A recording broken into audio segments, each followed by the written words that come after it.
Well, we are at Lance, aka DuneHoon's shop to tune the Pro R. Yo, dude! What is that? You ain't closed, we're just getting started, brother. Let's rip her off the trailer. Shreddy speed straps coming off. And we're getting her on the roller to see what kind of numbers she makes and validate everything's good before we go testing on her. Switch pros, engage.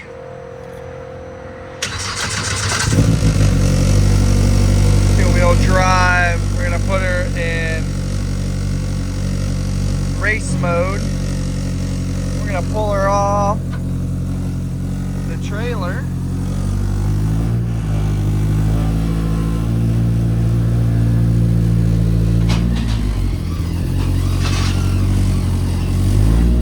To make sure nothing's behind me.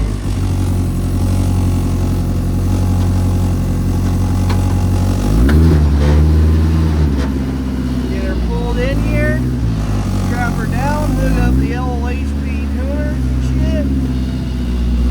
See what happens.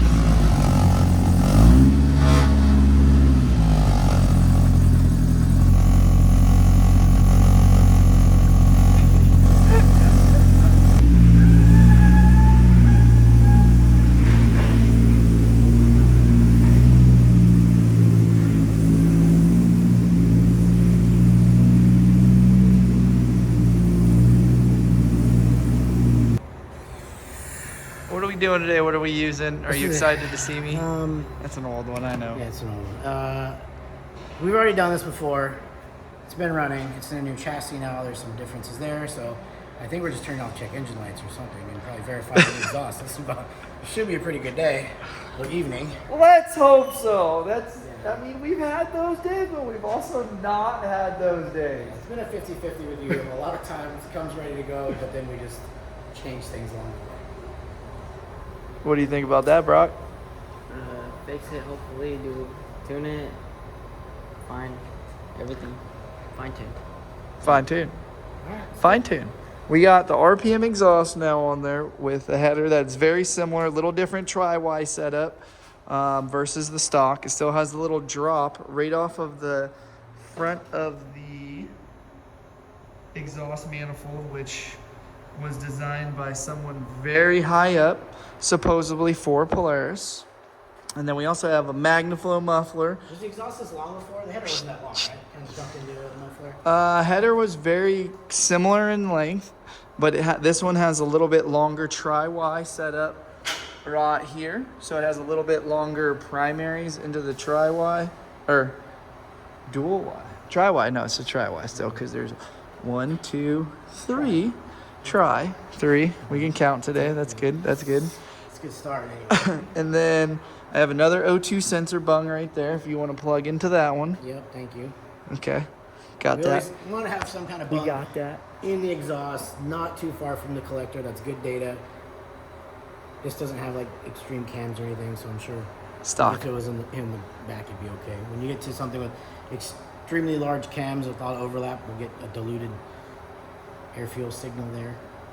Is that a good position for it, or should I switch these two around? That's a great position. That's a great position. RPM. Nice work, dude. This thing sounds pretty good with that Yes, it sounds just like a 4-cylinder. truck exhaust on a 4-cylinder, dude. I know you're a four-cylinder dude back in the day. Back in the day. What year was? We're full circle now. Here we are. What year was that? Ooh, that was 90s, dude. 90s. Mid 90s. That's when we started. We've been tuning these things since the 90s. That's about when I was born. Yeah. He's not that old. And don't let that gray eyebrow fool you. That was a birthmark. That's been there since I was like 5. So. Yeah. Well, we're going to get some heat in her, and hopefully I put this thing together right with new Weddle transmission. That's all done with the PTO clutch. Weddle front and rear diffs, all done up. Motor's basically what it's been since the day this car was born, and then donored to build this M81 Doug Matag chassis. What about these shocks? King shocks, yep. I mean, basically the center rails of this chassis And the motor mounts and the diff mounts and the front pivots and the rear pivots are all that's left that's stock. These are rad. Besides, you know, we kept the ride command in here, the stock dash, as well as stock switches and ignition. Added the Switch Pro right there for all of our accessories. There's a large radiator. Big CBR, carbon fiber panels, super winch up front, the whole shebang. But this girl looks mean, she's lean, and I'm excited. I'm excited to see what she does today, because after today, guess what we're gonna do? Shock tuning. Shock tuning, testing, ripping this girl in the desert after a long time coming and a lot of freaking work. So let's hope today goes A-okay. Getting a little heat in her, trying to figure out why there's a couple Christmas tree lights on here. We got hooked up to the HP Tuners device. Is that the new MPVI 3? 4? MPVI 3. Have you got the 4 yet? No, not yet. I know a guy. I don't even know what we're doing. Me either. Me either. Let's do it. Let's go.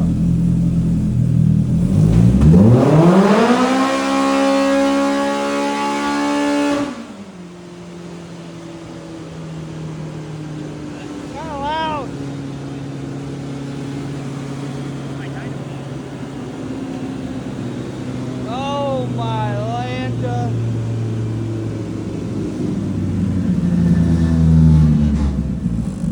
Dyno tuning and doggies. Oh, Roxy and Luca. Good girls. Good girls. Stay. There you go.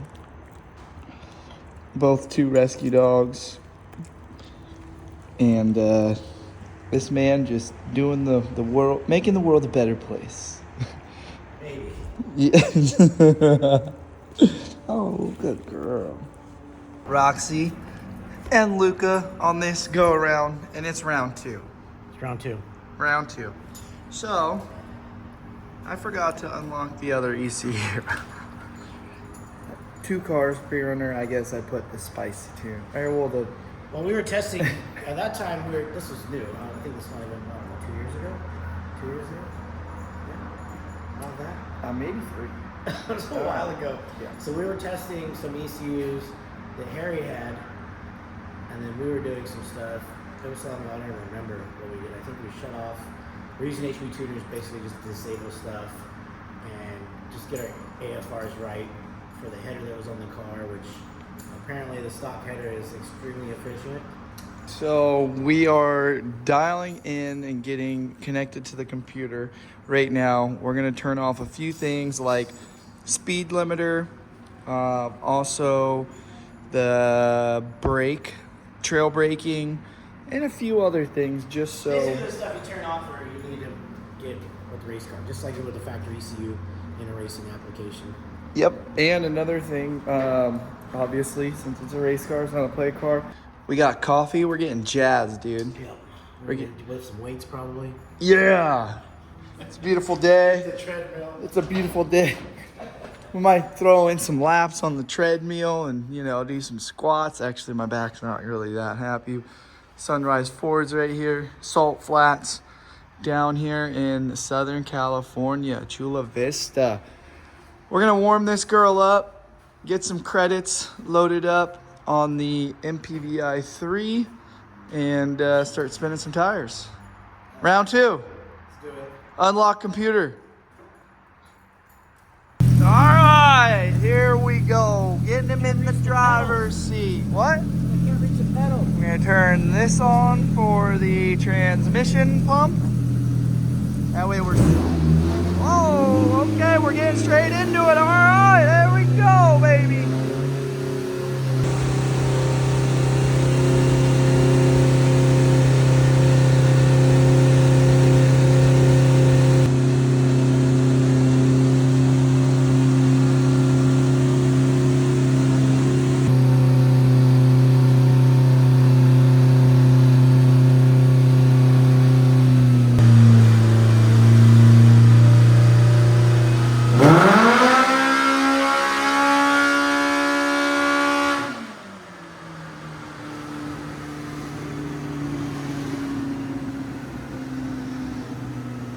God dang, no, she's loud as shit.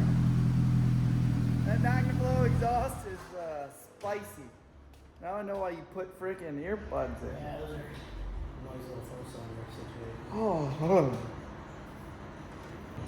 All right, so now what are we doing? Give it to me. We're just gonna try the different modes and see where they baseline at. That's your requested. Sport, race, and rock. We're not gonna be testing the rock stuff because that's really throttle torque management, so it doesn't try to leap off of rocks. Yeah. But we did sport. Now we're gonna do race. Yeah, so we'll see. We're just correlating the torque table, throttle angle with the dyno to see where we're at. Yeah, baby, let's go.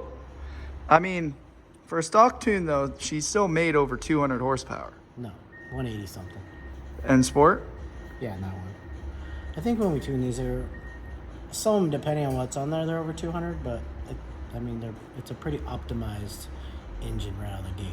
So You what's see how our goal? supercharged What's it- our goal today? To make sure it runs good and doesn't explode. That's true.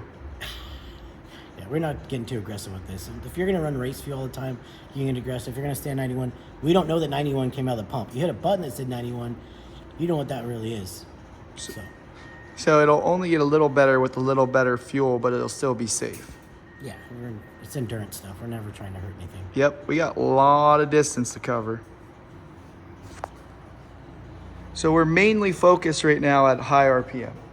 That's all I do. It's a centrifugal clutch, or a CFT deal. So it comes up, and you can see this is, so these areas right here affect your clutching. So when you're doing clutching stuff, you can actually do it here. I mean, the thing peaks out right here. That's where the clutch pretty much locks up on this 8500. That's what the factory clutch does. You lighten up the clutch, it rides a different place, more RPM. But our tune will stay consistent through Tune that. stays the same. It's just gonna basically, our tune is gonna stay the same. Our clutching will determine on what top RPM it's gonna be able to pull. So with the factory clutching setup, it's user drivability. In a race clutch deal, it's usually there's nothing and everything. Yeah, Usually. we want everything. Yeah, so they're substantially different. I'm not a clutching guy, but I've driven them, and I can tell you they're much different. Yep. So we might go lighter weight to make it hit a little bit harder and also lock up a little bit more. It's just like having a looser, tighter torque converter. Depending on our top RPM wide open on the lake bed, that'll adjust what our clutching weights will be. We want to see 8,700 RPM on the lake bed to give us maximum top speed. So right now, I believe the stock weights are about 117. So we'll play with weights once we get out on the lake bed and see what our top mile per hour is, as well as our top RPM.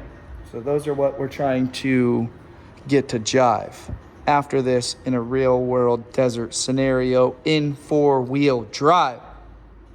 Sure. Perfect. See? Yep. The wizard agrees. I'm in the danger zone.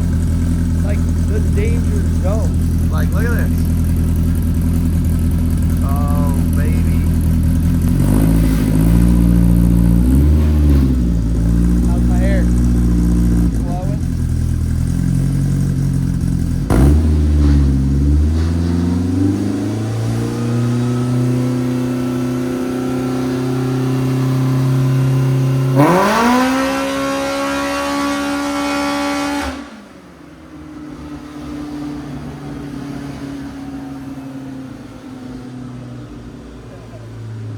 Dude, my hair was going crazy back there. He's all business right now. He's all business. Oh, dude, my ears are still piped. Okay. Once again, So you can see the race mode. the peak looks very similar. So this is in race mode for the throttle, and this is in sport mode. I expected to see an overall horsepower increase, but I guess not. And then the AFR, Same. very similar. So let's save that. And the engine torque, you can see the engine torque comes in way sooner. But we're gonna save those as our base, and then we're gonna start making just a couple changes to fuel and timing. Just gonna pretend we know what we're doing. Hit pretend? Yeah. Dude, we're excellent at that. We are. Yeah. Made it a long ways. We've made a good short career so far out of this. I mean, it's been a solid 8 years we've been doing this together. I've only had like one engine blow up and put a window through the block. No, 2. 2? Yes, one in Michigan, Oh yeah. which we thought was a built forged bottom end motor. It was not, and this thing lived a life. Yes. A life. So that was, I mean, it was a stock motor. It was a stock motor. When was the other one? I think you lost a rod bolt, Huh. but that one had also lived a long life. Oh yeah, the first one was stock. The second one was the Mullinix. But it was that's just so many hours on that. Oh yeah. Sorry. So if you let off the throttle at 6,000 plus RPM, the rod bolt is carrying the load of the piston and the rod. Yeah. You do that X amount of time, it stretches the bolt, that's your failure point. in a Dude, manual. I've never done Yeah, that. never, not a long time.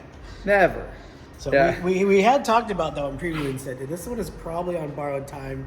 And you said, we're going to try to stretch it a little bit longer. And that was, We stretched it. we already knew that one. We actually stretched it. Yeah, stretch. We already knew that one was real close to not living much longer.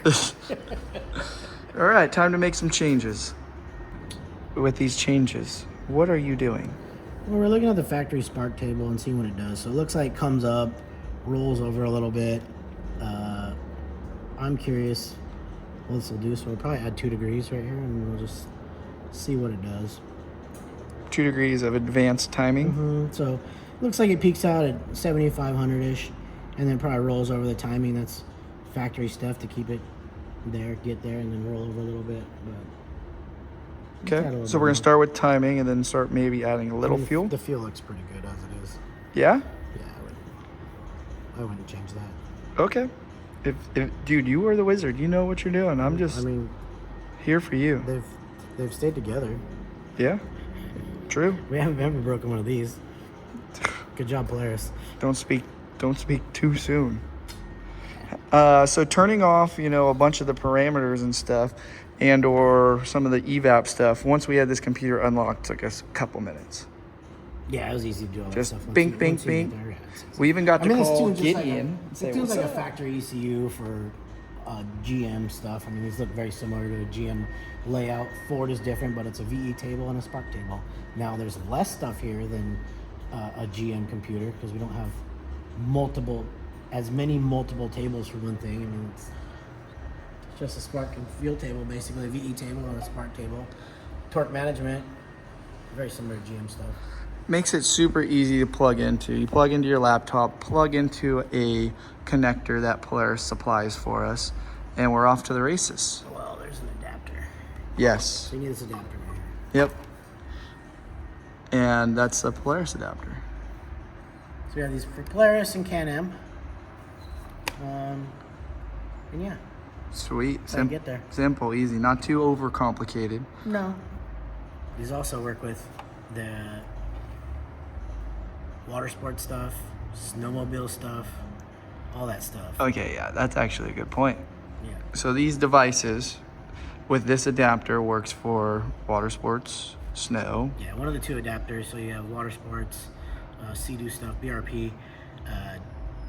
You have snowmobile stuff. So I'm assuming they all use a very similar computer. So if you can understand this, you can tune your snowmobile or your personal watercraft. But this MPVI 3 device, and I believe they have a Plus now, and then they have a 4 that we haven't gotten yet, but we'll get that. Might as well. So I think the newer devices, so you have more connectivity. So these ones are Bluetooth. That might have came out a couple of versions ago. They have more memory inside, and they also do more cars. Yeah. So they do firmware upgrades. They do a lot more cars. The feature sets have changed. The amount of supported vehicles has changed substantially. And yeah, I mean, it's a great diagnostic tool at the end of the day. So if you know what parameters you're looking for, it makes it easy to diagnose stuff. It's just actually a pretty handy tool for the price of it. Yeah. Like, the cost ain't bad. No, it's not. But I've used it plenty of times to diagnose vehicles that aren't on a supported vehicles list because I didn't have a scanner for that. So I just plug it in. You get the OBD2, whatever it's supported, whatever protocol it is, and we can look at some different stuff. Usually looking at fuel trims to see if something's super wacky. That way, catalyst efficiency stuff, fuel trims. How many adapters do you own? Adapters? I have 2. So I have the Polaris and the Can-Am one, and then as far as these devices, I have 4 of them. I think I have the original one. So you've had every model. 2 plus, 3, and then we'll get a 4. Nice. Score. There's been a lot of credits that have been burned over the years. And you know what? The credits are relatively cheap. You know? This is 4 credits. That's $200 to unlock, plus the unlock on this. It's still pretty hard to beat, even if you bought the device. So that'll go with more stuff. So you just buy credits and unlock for more of these, and you can be the town tuner, diagnostic guy. You are the town tuner. I'm really not. I'm just over here. I was the guy that bought a Dyno, and I should have never done that. But you've done how many cars do you think? I couldn't even tell you. This was all for fun. This place was for fun, and then it turned into a job. And a bar. Yes, there's a bar here, but the bar doesn't make us much money. That's actually going to turn into something else. So we did buy some stuff where the bar is going to be an engine dyno room now, so we can do some more testing. And some other stuff. Yep, we got that. We got some more stuff of that coming, and we'll probably end up with 2 engine dynos here. Yeah, I mean we'll have a lower horsepower, a higher horsepower. That's for development work, and let other engine builders that need help come use the facility and start doing their own development work. And comes with a beautiful view. Look at that. All right, enough talking. Yeah, let's keep going.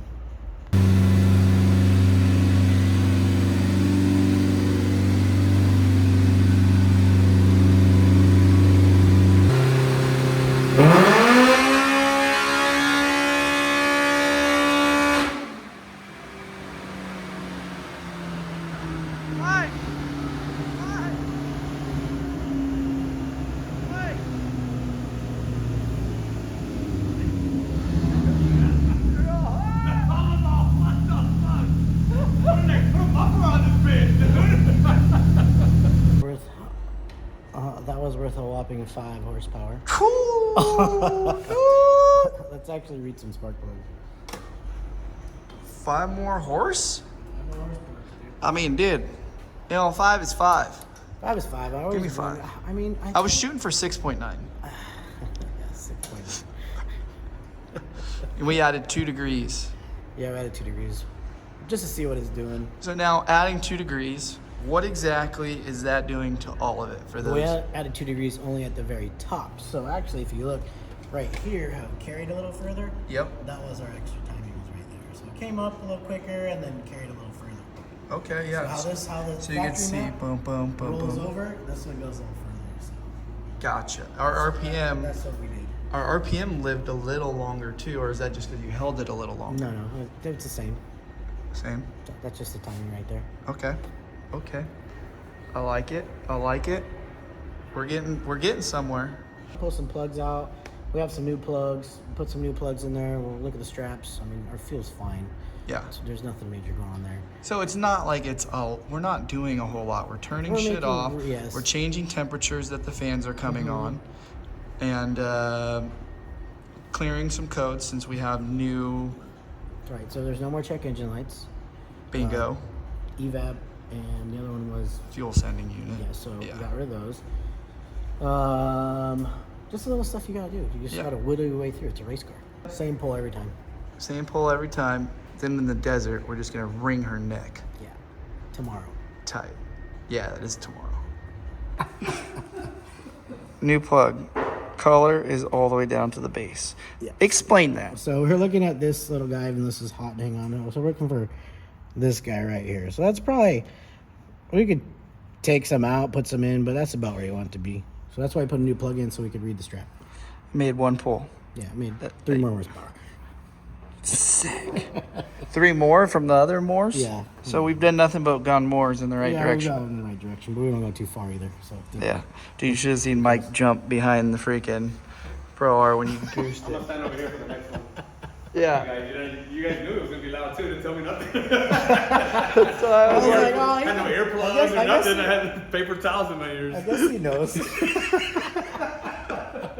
all right, there's our final number.